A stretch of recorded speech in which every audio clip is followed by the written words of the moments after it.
Au Canada, il faut avoir préalablement obtenu un permis de recherche archéologique pour rechercher ou prélever des artefacts, quels qu'ils soient. Les plongées et les prélèvements effectués dans cette émission ont été faits dans le respect des lois et règlements en vigueur selon les provinces. Sur la côte est de l'île de Vancouver, dans le détroit de Géorgie, se trouve un lieu riche en épaves.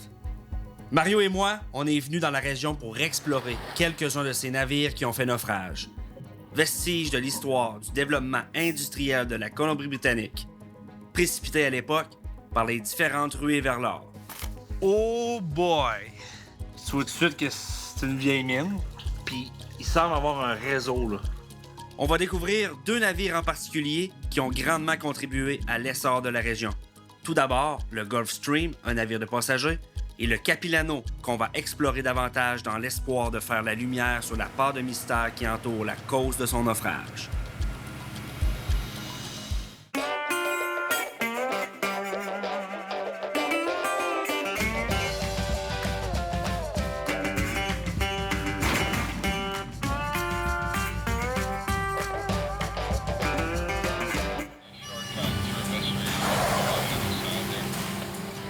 Bon, là, on est en Colombie-Britannique, l'île de Vancouver, région de Comox, pour une nouvelle aventure.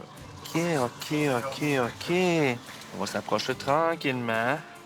Ah, c'est ici! Wow, OK. Là, on s'intéresse au Gulfstream, coulé en 1947. On est 75 ans plus tard, puis le paysage n'a presque pas changé. Fait que c'était facile de localiser le lieu de l'échouement. On va descendre à 110 pieds. On peut aller le maximum avec le nitrox qu'on a à 124 pieds, en fait, compte. Elle est cassée. Il nous a bien averti de ne pas rentrer à l'intérieur parce que c'était récent qu'elle est cassée. Puis l'épave est quand même instable. Elle peut bouger à n'importe quel moment.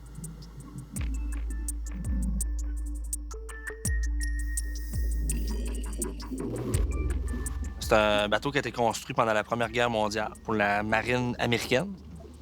Et en 1939, c'est la marine royale canadienne qui va en avoir besoin parce qu'ils cherchent des bateaux pour faire des patrouilles le long des côtes de la Colombie-Britannique. Ils vont le renommer HMCS Wolfe. Et après la guerre, évidemment, on n'a plus besoin. 1946, il va être acheté par une compagnie de Vancouver et renommé Gulfstream. Transporte des passagers, de la marchandise. Malheureusement, en 1947, il va frapper le Dinner Rock. Quand tu dis frapper, là, c'est... il y a des photos assez significatives. Malheureusement, il y a 5 personnes qui vont perdre la vie.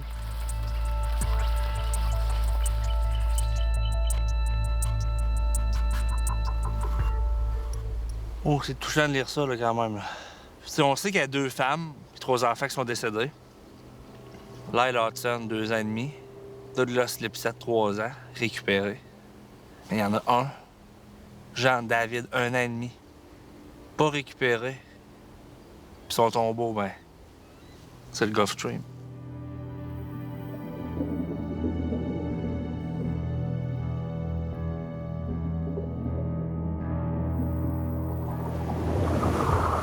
There. L'épave, es-tu belle? Ouais, ben, elle est pas mal défaite. Ouais? Ben, ça reste une belle épave pareil, là. Elle est couchée sur le côté, elle est cassée en 2. Puis y a-tu des structures reconnaissables un peu? Ah ouais. Le pont sur le côté, parce qu'elle est couchée sur le côté, là. C'est beau. Le Gulfstream a été construit aux États-Unis en 1915. Et en 1915, qu'est-ce qui s'est passé ici? Ben, le naufrage du Capilano. Il y avait plusieurs faits d'armes déjà à son actif en 1915 qui a sombré, pendant que le Gulfstream est en construction. Aujourd'hui, on s'intéresse à ces 2 bateaux-là qui ont transporté des marchandises, des passagers, qui ont contribué à leur façon à l'essor de la Colombie-Britannique. Ces 2 navires sont les témoins de différentes époques du développement industriel de la région.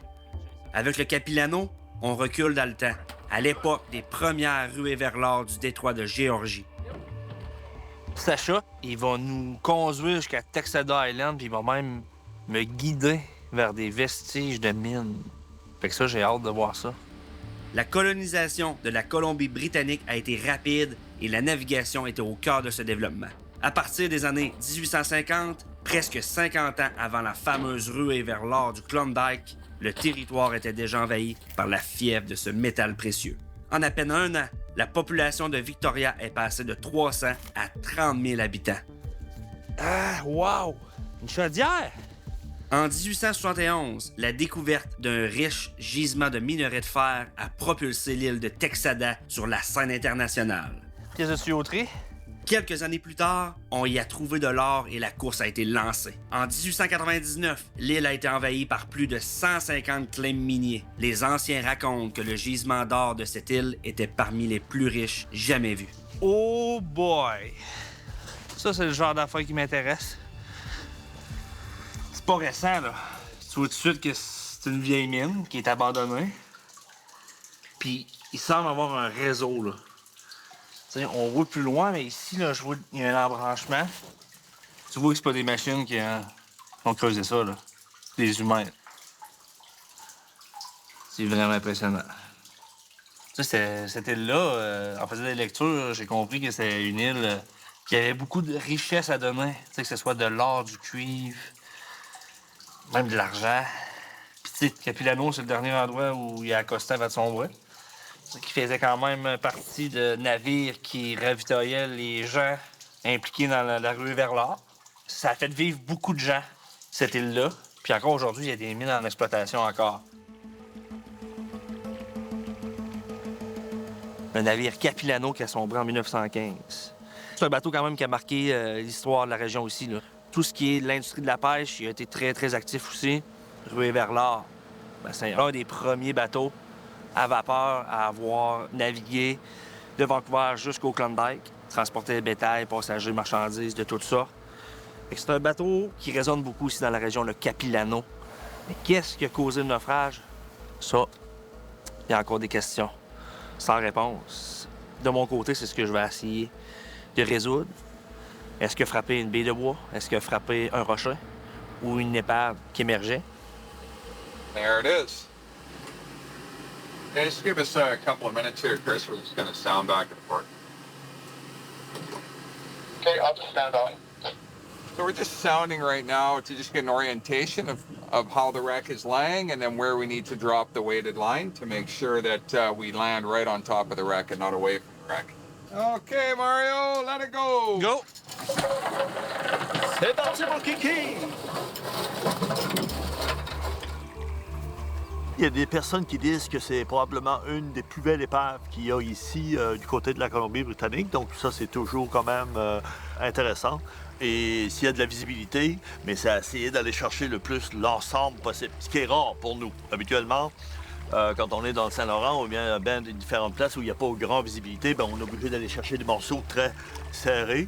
Mais là, on va peut-être avoir la chance de voir une partie du bateau, puis ça, c'est extraordinaire, bien sûr.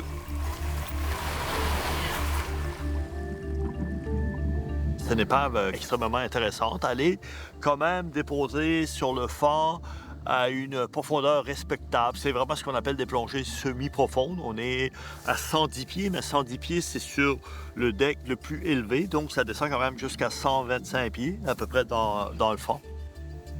Mon but va être vraiment d'aller voir sur cette épave-là pour essayer de comprendre qu'est-ce qui a pu arriver. Moi, j'ai demandé à Mario d'observer la coque attentivement. Parce que ce qu'on recherche, c'est un trou qui a été laissé par l'objet. C'est certain que si le bateau a frappé un rocher, par exemple, ça a laissé une ouverture dans sa coque, là. Au retour à Secret des profondeurs. On sait que le Capilano se dirigeait vers Vananda quand il a frappé un objet. De plus en plus, on croit que c'est une roche. And that rock is very small, so very hard to visualize, particularly if you're in fog or you're in adverse conditions, even a rainstorm.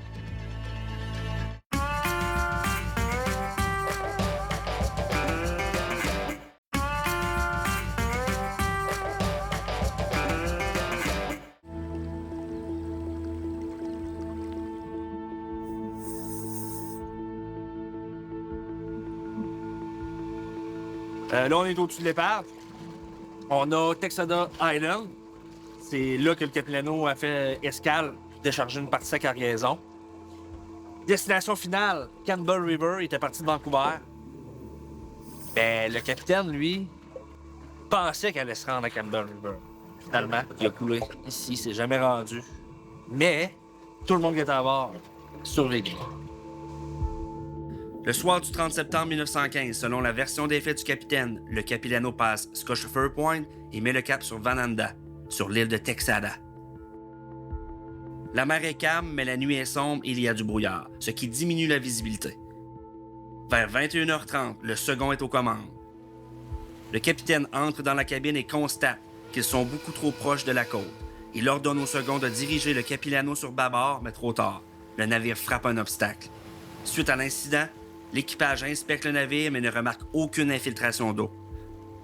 On reprend donc la route vers Vananda, qui se trouve à environ 3 km.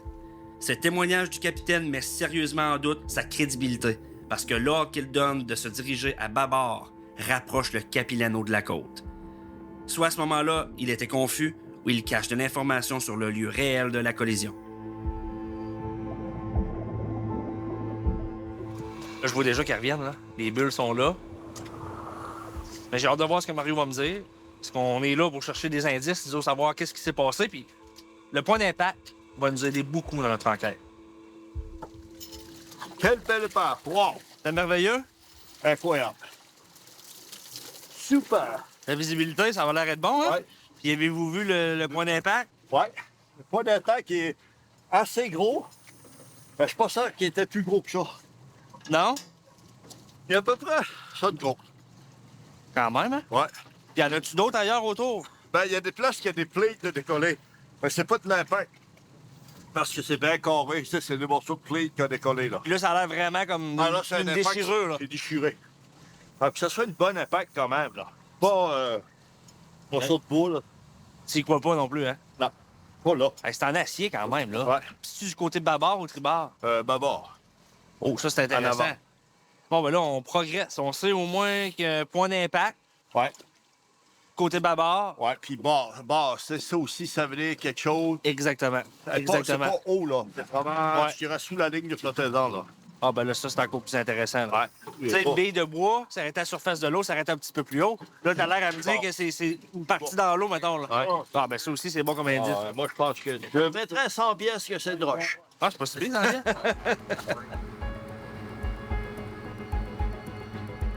En épluchant le rapport d'enquête et les témoignages de l'époque, on trouve des indices qui vont guider nos recherches. L'équipage pense avoir percuté un tronc d'arbre. La commission de l'époque émet des doutes et soupçonne elle aussi un rocher. Là, on parle d'un bateau en acier. Là. Une bille de bois qui percute un bateau en acier. Je pense pas que ça fasse un gros trou comme tu as vu au fond de l'eau. Non, c'est presque impossible.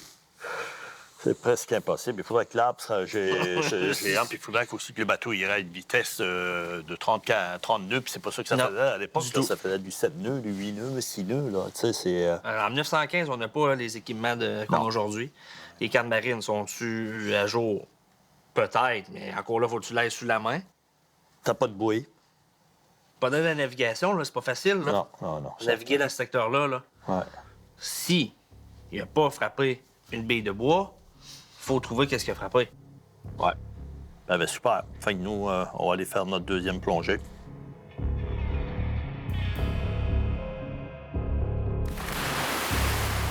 On va essayer de reconstituer en partie la cargaison lors de son dernier voyage avec des images sous-marines.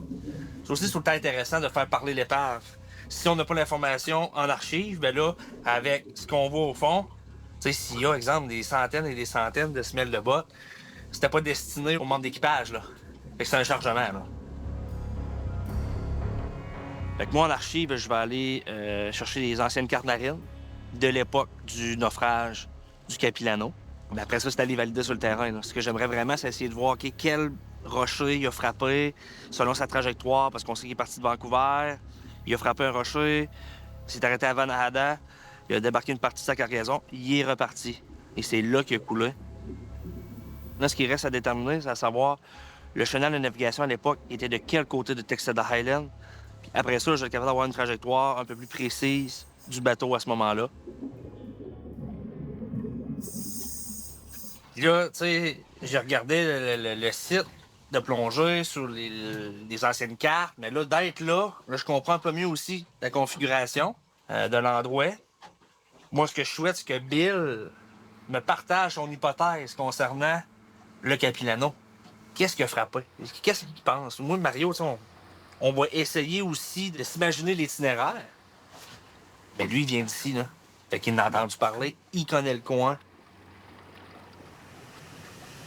This is Cyril Rock on the north end of Texada Island, and we're a couple of miles north of Venanda. So this speculation was that perhaps the Capilano had left Venanda and was on their way north in the Strait of Georgia when they hit a submerged object. And on the easterly side of this rock, it's quite deep. It's 10 meters deep.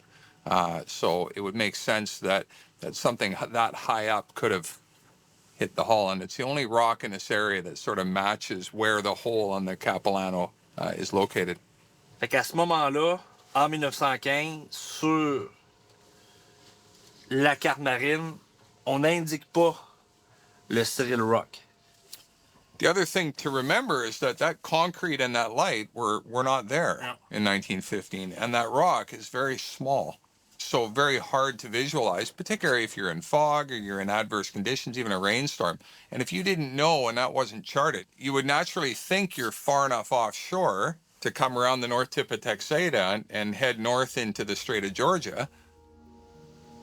La théorie de Bill est plausible, mais elle correspond pas aux écrits. On sait que le Capilano a quitté Vancouver. Fait qu'après avoir fait escale à 2 ou 3 ports, là, il se dirigeait vers Vananda quand il a frappé un objet à 3 km de Vananda. Et là, ça fonctionne pas, parce que Vananda est juste ici et le rocher de Bill est là. Qui est après? Ouais. Je pense que ça vaut vraiment la peine de longer la côte, parce qu'on peut avoir une surprise, là. C'est sûr que là, ça a été sondé avec le temps. Ce qu'on dit à l'époque, c'est qu'il aurait frappé une roche à 2000. Et là, on voit rien. Au retour à Secret des profondeurs. Ah, c'était impressionnant quand même, là. Ben, des bâtons en ciment, on voit pas ça tous les jours. Hey, non.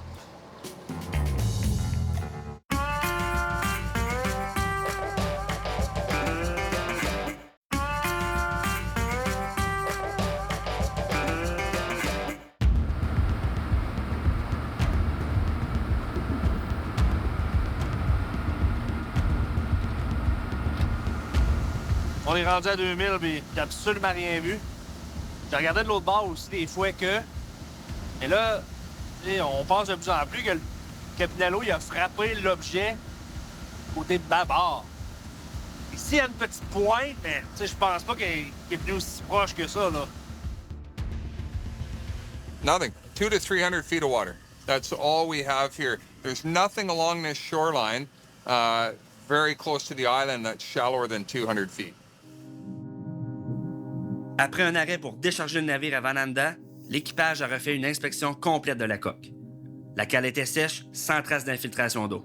Ils ont donc repris la mer pour se diriger vers Campbell River, leur destination finale. Mais à peine une demi-heure plus tard, les conditions météo se sont détériorées et le navire s'est fortement incliné vers la gauche malgré les vents opposés. Cela montre clairement qu'il prenait l'eau à bâbord, le côté où il a été frappé la veille. L'équipage a tenté de tenir à flot le Capilano en activant les pompes, mais sans résultat. Le capitaine a donc donné l'ordre d'abandonner le navire.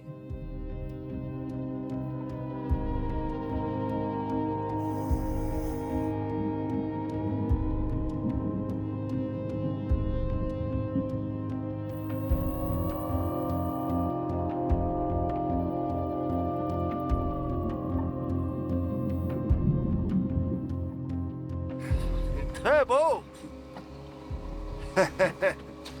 Super! Wouh!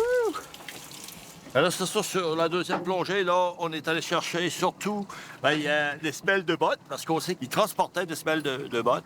Puis, il y a du charbon aussi, de charbon. Puis, je suis retourné quand même voir le trou pour m'assurer que tout était correct. C'est vraiment comme j'avais dit, tu vois que c'est un impact qui est solide. puis plein de poissons. C'est rempli de poissons puis d'anémones. Donc, ce qui en fait une épave assez extraordinaire. Vraiment une belle épave. C'est pas une grosse épave, mais c'est une belle épave. Le but, c'est toujours d'arriver à une conclusion. Mais cette conclusion-là, il n'y a pas toujours un point d'exclamation. Parce que il nous manque des fois des informations cruciales, mais au moins, on a avancé dans la quête. On a cherché là, sur le long de la côte, on n'a pas vu de récif. Là. On a analysé les cartes marines, on a parlé à différentes personnes. Oui, il y a des documents qui existent, mais il y a de la confusion à travers ça. Il y a aussi le fait que quand tu témoignes devant les autorités, tu peux garder des informations. Il y a peut-être des gens qui étaient à bord qui voulaient pas que la vérité sorte. Là. Faut pas oublier que le capitaine n'était pas aux commandes du bateau quand il a frappé l'objet. Durant l'enquête, même les commissaires n'ont pas été convaincus par les témoignages du capitaine. Ils ont souligné les nombreuses contradictions de son témoignage. Ils l'ont même accusé d'avoir fait preuve d'ignorance pour un homme qui était censé connaître cette partie de la côte. Heureusement pour lui, il n'y a pas eu de perte de vie humaine. Son dossier était jusqu'alors sans reproche. Certainly to me, the story adds up. And what we're reading in the conflicting story is that they hit an object which matches the port side high up and turned back to Bonanda to have it looked at. But then they got into a storm and water started coming in the hole in rough seas. Now you're starting to weigh an already cargo-laden vessel down with water and it's sitting lower and lower. Donc, la seule théorie que la Cour a pu formuler quant aux raisons du naufrage du Capilano, c'est qu'en frappant l'objet immergé, qui selon l'avis de la Cour était un rocher, l'infiltration a été dissimulée et endiguée par la cargaison de charbon. Les vents et les vagues ont fait bouger le chargement et c'est comme ça que l'eau a pu inonder la coque et causer sa perte.